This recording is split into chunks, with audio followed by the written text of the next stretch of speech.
Cheers. If you stop drinking, you'll lose your friends. Or you will be boring one at the table with no alcohol. And you earn it, of course, because that's have been a long week. It is only one glass. It's fine.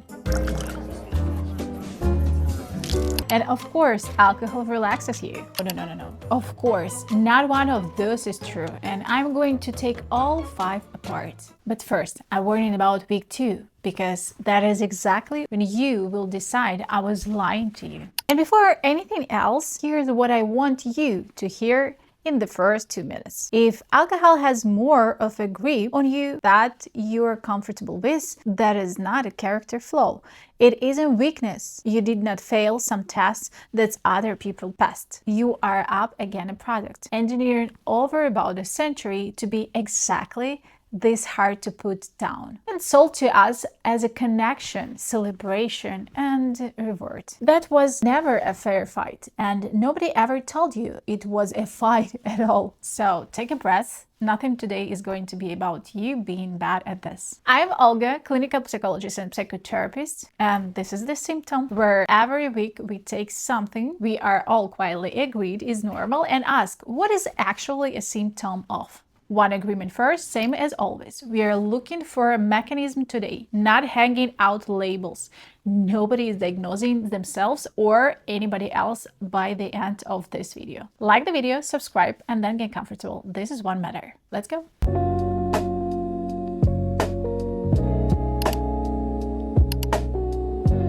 Let's start with something that genuinely surprised me when I went looking. Gallup has been asking Americans one simple question since 1939. Do you drink? Through a war, through the 60s, through all of it, and in 2025, that number hit the lowest point they have ever recorded, 54%. Among adults under 35, it's 50, half. 2 years before that, it was a 59. But there is the one I actually find fascinating. 51% of Americans now say that even 1 or 2 drinks a day is bad for you. If we back in 2001, that was 27%. So in between years, a fringier opinion became the majority of you. The usual explanation is health, of course, which isn't wrong. It's just thing, because in my office, nobody has ever sat down and told me they quit drinking to protect their life. And when they say in reality, I couldn't afford it anymore.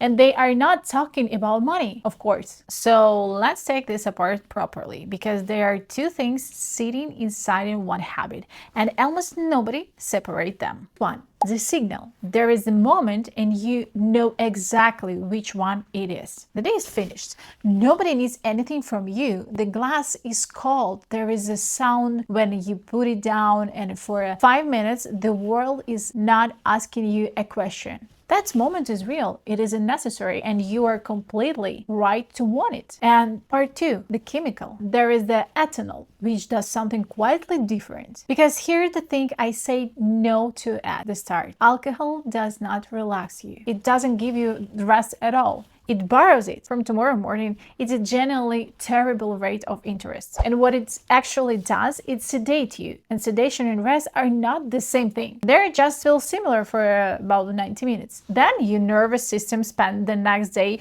paying it back with interest in the currency of low-grade anxiety, and you don't connect these two, because why would you? There is no reason. And the whole business model, the actual genius of it, is that the moment the chemical have been welded together so tightly that you now experience them as one single thing. So they didn't sell you a drink, they sold you the moment and hid a chemical inside of this moment. Listen one more time. You earn it. You have been along with it. It's one glass. It's fine. It's about alcohol. It's about the permission, and one is about scale. And that is a tell, because that's how the moment was sold, not the substance. Nobody ever advertised ethanol. They advertised in having earned something. Think about every alcohol advertisement you have ever seen in your life. People lauding a table, sunset, France. No one of them shows 4 in the morning, or the conversation you can't remember, or that's every specific flavor of drink eat the next day that this generation has already given the name, and is hangxiety. So let's do it right now, properly. Don't think about that drink. Try to find a moment. What time is it? Where are you standing?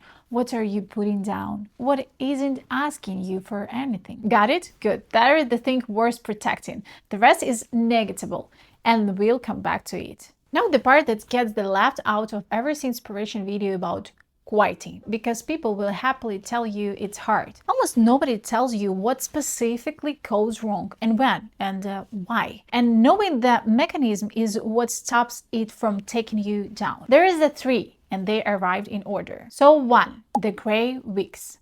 Somewhere between week 1 and week 3, it stops being about craving and starts being about color, or rather the absence in it. You look at the sunset and feel nothing. You eat food you love and it tastes like cardboard. Your friend seems boring, a film you've been waiting months feels like homework. And then you arrive at the conclusion, and the conclusion feels like inside, and it goes. So this is what life is actually like without it. This is who I really am. This is worse. This is the week 2 I warned you about, and I need you to hear me, because this is the where almost everybody who goes back goes back. This is not inside. This is the nervous system recalibrating, and it is temporary. The mechanism is symptom, actually. You spend years hanging your reward system a concentrated artificial signal, and it's adapted, which is exactly what it's built to do. It turned its own sensitivity down, because otherwise you have been overwhelmed. So, and then you took the concentrate away, and you were left with the volume turned down and nothing loud enough to reach it. Your receiver went quiet, and it comes back up, believe me. So 2, it gets worse before it gets better, and that's normal. This one catches people completely off guard, because everybody assumes cravings fade in a straight line. Day 1 is hell. Day 30 is fine. Somewhere in between, it slopes gently downwards. Very reasonable, also not what happens. Finding in addiction research called the incubation of craving. The pool often does decline steadily at all. In a lot of cases, it climbs for a while after you stop, peaks, and only then drops. Which means, and I want this to be very clear, the day you feel worst is frequently not the day you are failing. It is very often the day of the process is working. It shows you clearly it is working. People quiet on themselves at exactly the wrong moment, because nobody told them the graph has healed in it. There is the one I see far from often then relapse, and almost nobody catches themselves doing it. So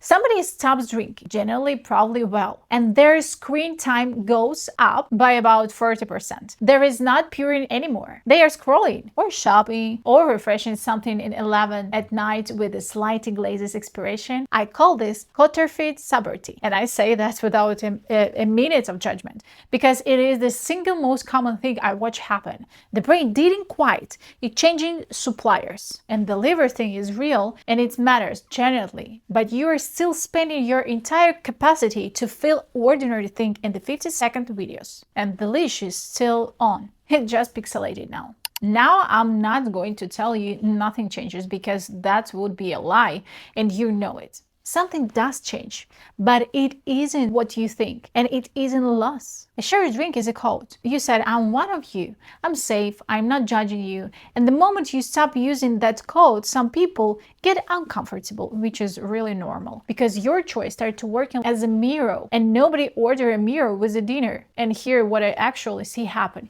you don't lose your friends. You find out of those relationships had something else in them besides the drinks. Most of them do, some of them don't. And honestly, you have found that out eventually away.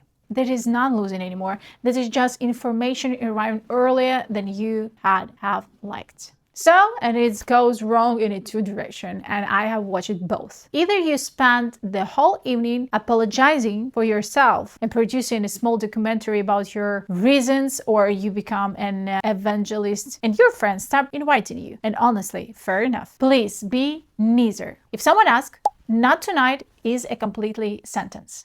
And underneath the first one is the second one, which is the fear nobody says out loud. You will be boring one at the table. So here what I would offer you instead. Alcohol never made you more interesting. It made you less critical of the room, of the conversation, of the joke that wasn't funny. It didn't add anything to you at all. It's rather remove the filter, take the filter away, and yes, you will leave parties early. But not because you have been due, because you can finally feel when you are tired and when you are bored and when the conversation has gone round the same loop of the third time. That information was always there. You were just paying not to receive it, and you pay by alcohol, of course. So that isn't a loss. That's your data coming back. What do we actually do with all of this information? And I would much rather give you 4 things you actually do than 12 you're not. So first, take the signal.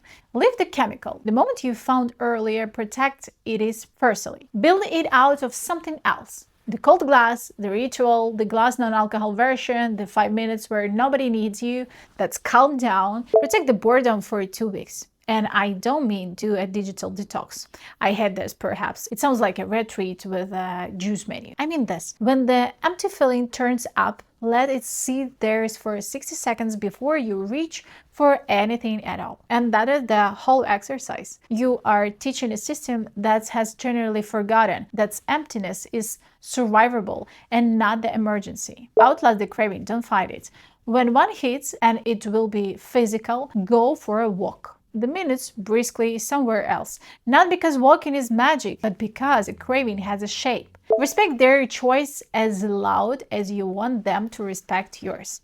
What I mean, your friends having a glass of wine is not a symptom of anything. They are an adult having a glass of wine. The moment your sobriety becomes a moment of their people, you are swiped one who depends for you another, and this one has significantly worse conversation. 5 things you're probably said to yourself, some of them this week. You won't lose your friends, believe me. You'll find out which ones were about more than a drink. You won't be the boring one. You will just stop being able to ignore them in a room is boring. And you haven't earned it because it isn't a reward, it is a sedative with a good marketing. And it isn't one glass, and it isn't relaxing you. It's landing you at an evening against tomorrow. And there are the 3 things I want to say you before I let you go. Stay for this is very important. First, sobriety is not a personality. There is a version of this that's turning into a status thing, a normal upgrade, another way to be better than other people. Please don't take that from this video. I'm not more involved than someone having a beer. I sleep better. That's the entire claim. Second, and please listen properly to this one. If you drink heavily and daily, do not simply stop on your own after watching this.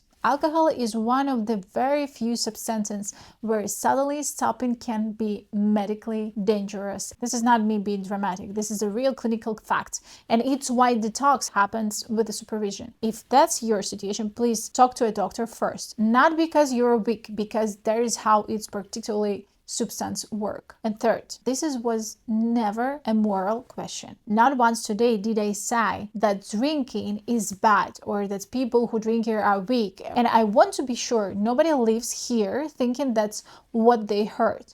What I said is that 2 things got welded together. One of them you need, and one of them costs more than it's worth. So here's what I will leave you with. There is no 30-day challenge, and don't wait for Monday, for January, or this first of anything. Just tomorrow, when the moment arrives in the tide that you are actually reaching for, not the substance, the signal. You might find you can get it another way. You might find you cannot yet. That's information too, not a verdict. Because the goal was never to be pure. Nobody's. The goal is to be the one deciding. Tell me in the comments what your moment actually is. Not the drinks, the moment. I read them and I'm properly curious what people say. And send this video to whoever needs it, because someone always does. Everything I mentioned, the Gallup numbers and the riches, all of it, link is below, and I honestly rather you check it than take my word for it. So, and next Saturday we will talk why you cannot be bored anymore. Direct sequel to this one. Take care of yourself.